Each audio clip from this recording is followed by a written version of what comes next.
नर्मदे हर श्री गौरी शंकर महाराज, जिसका हमने आपको अगले भाग में कहा था कि विशेष दर्शन हम आपको यहाँ के कराएंगे। परिक्रमा वासियों में श्री गौरीशंकर महाराज का स्थान बहुत ऊंचा है। इन्होंने गायत्री के कई अनुष्ठान किए हैं और इन्होंने अपना सारा जीवन मां नर्मदा की परिक्रमा में ही बिताया है।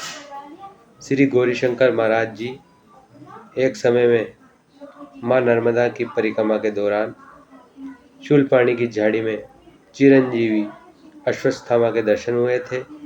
श्री गौरीशंकर जी महाराज स्वभाव में बहुत सरल थे और बड़े ही परोपकारी थे।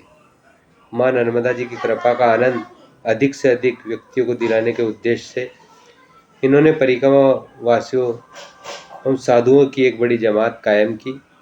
यह जमात में सैकड़ों साधु, हाथी, घोड़े, गाड़ी, झंडे, निशान आदि शामिल हुए थे और इस जमात का प्रधान मुख्य श्री नर्मदा जी की उद्देश्य मुख्य मां नर्मदा की परिक्रमा करना ही है। गौरीशंकर जी महाराज के कई चमत्कारिक कार्यों में चकित होकर मंडला और होशंगाबाद जिले के जिलाधीश इनकी जमात को काफ़ी बड़ी मात्रा में भांग, गांजा और हथियार रखने के लाइसेंस और सनद भी दी थी। यह सनद इनकी जमात के महंत के पास अभी तक है। संत शिरोमणि श्री गौरीशंकर महाराज धूनी वाले बाबा के गुरु थे। धूनी वाले बाबा, जिनका स्थान खंडवा में है और गुरु पूर्णिमा पर लाखों भक्त वहाँ दर्शन करने आते हैं। अभी तक मां नर्मदा के जितने भी भक्त हुए हैं, गौरीशंकर जी महाराज का नाम सबसे ज़्यादा आदर और सम्मान से लिया जाता है।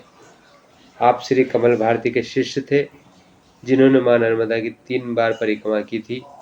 अपने गुरु के ब्रह्मलीन होने के पश्चात अपने गुरु के पद चिन्ह पर चलना आपने कर्तव्य समझकर एक बड़ी जमात इकट्ठा की और मां नर्मदा परिक्रमा को निकल पड़े।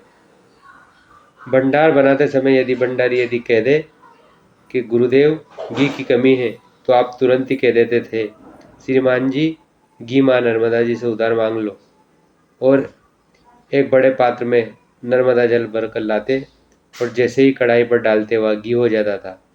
जब कोई भक्त यदि घी अर्पण करने आता तो स्वामी जी आज्ञा से घी मां नर्मदा की धार में डलवा देते थे।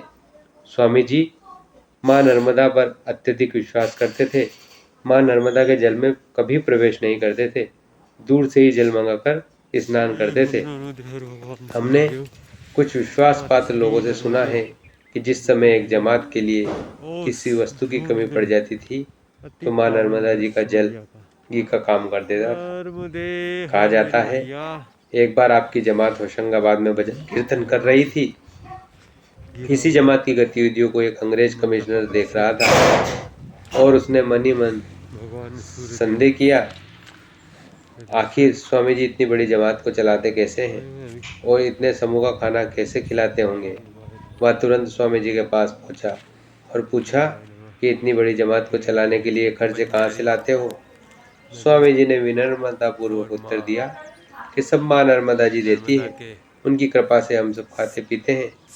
कमिश्नर ने कहा, ठीक है, मैं सुबह आकर आपकी परीक्षा लूंगा और देखता हूँ। ऐसा कहकर वहां से चला गया। सुबह वह अधिकारी स्वामी जी को बंधा धान ले गया। तट पर खड़ा होकर स्वामी जी से कहा कि आप अपनी मां नर्मदा से 1100 रुपये की मांग करें। हम देखना चाहते हैं कि तुम सत्य कह रहे हो। जय हो, जय हो रेवा। स्वामी जी ने मां नर्मदा को प्रणाम नर्मदा किया, मैया, पार लगा हाथ दो जोड़कर मेरी बोले मैया। कि हे माँ, आपने मैंने ही कभी लगाई आप है, में आप ही प्रवेश नहीं लगाओगे। किया है। इन सबके कहने पर जल में प्रवेश कर रहा हूँ और छपाक से मां नर्मदा के जल में छलांग लगा दी। जल में डुबकी लगाई और सैकड़ों लोगों की उपस्थिति में हाथ में 1100 रुपये की थैली लेकर बाहर आए। साहब ने जब वह थैली देखी और उन पैसों को गिना तो पूरे 1100 रुपये ही थे।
हरदा हरदा जिले से होने लगी 2 घंटे से रावेत